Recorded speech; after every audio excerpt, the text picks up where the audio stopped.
One, two, three. Cold steel Spartan. Boom. Yes, this channel will review a gentleman knife like the Ikushi from Spyderco, and it would also review the cold steel Spartan. Such a crazy looking design, right? With a 4.5-inch blade, 4 millimeters thick, and an amazing handle that's about 6 inches long. What do we have here? It's not a toy, guys. It's a folding knife from Cold Steel called the Spartan, made with AUS10A blade steel. That's a Japanese steel that you have heard me speak highly of. Have used it extensively in the Formax Scout and also in the Voyager, which both perform very well. So why do I have this baby here? Such an impractical style of folding knife, right? Try putting this in your front pocket. I guarantee you're not gonna have much room for anything else, okay? But why do I have it? Well, because obviously I'm a bit of a knife junkie, right?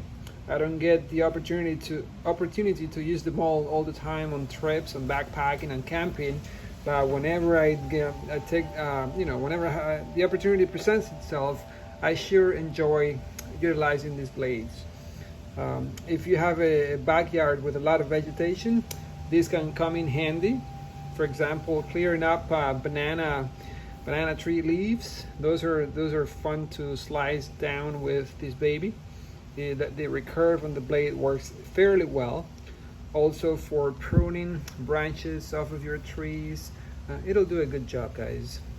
We have again a 4.5 blade here with a hollow ground. Hollow ground means that the wheels will grind down the metal all the way to the relief bevel, and then the relief bevel meets the edge, the apex here, but it gives you a very thin metal right behind the edge, so cutting performance tends to be really high on this style of grinding, okay, as opposed to a full flat. For example, this is called a full flat ground.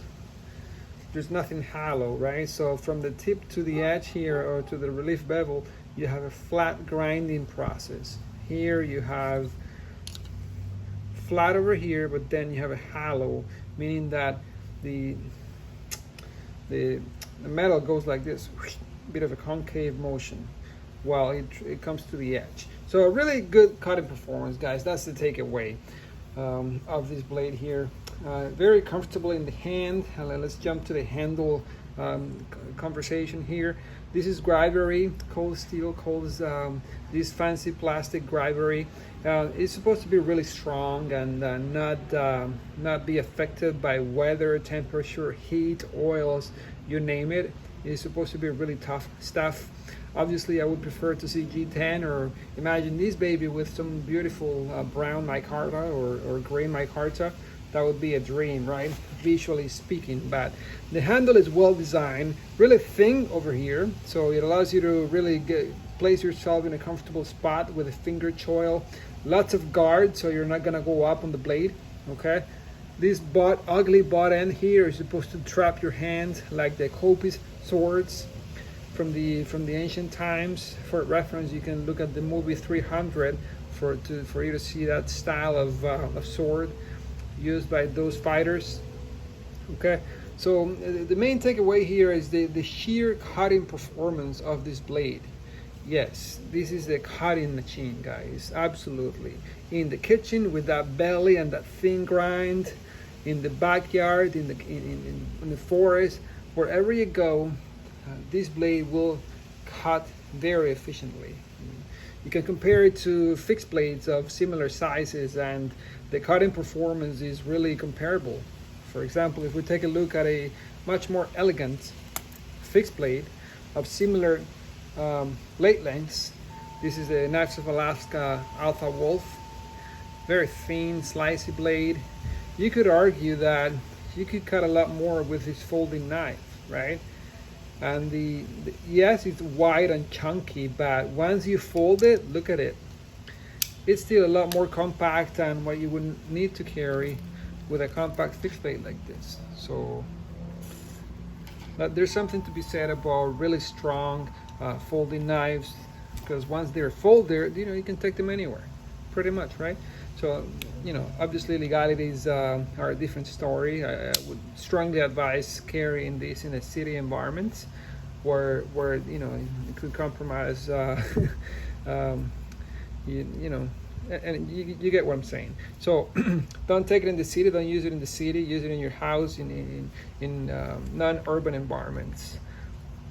Okay, how does it lock? Well, this is a tryout lock. If you guys are not familiar with a tryout lock, for some of my friends that are probably not familiar with it, a traditional back lock will not have that pin there. The tryout lock from Cold Steel and Amdra Denko give you that pin. So your takeaway is that this is very strong, really strong interface there. This thing is not going to break or fold on you during normal use or even hardcore use.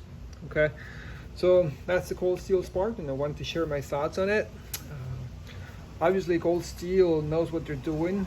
So yes, Cold Steel's marketing and some of the videos that they put out, the way they write up descriptions on their designs and blades, leaves a lot to be desired for people that would prefer a much more elegant approach to marketing and presentation. But you cannot fault the products. Cold Steel definitely puts out really good products. If it's not your taste, I understand. But don't come at the design on a blade like this and say that it doesn't have a purpose. You put this in your large hands like mine and you try to slice down things and chop with it, you're going to be surprised. This will allow you to come down here and even get more leverage. Again, you'll be surprised at what you can cut with this Spartan.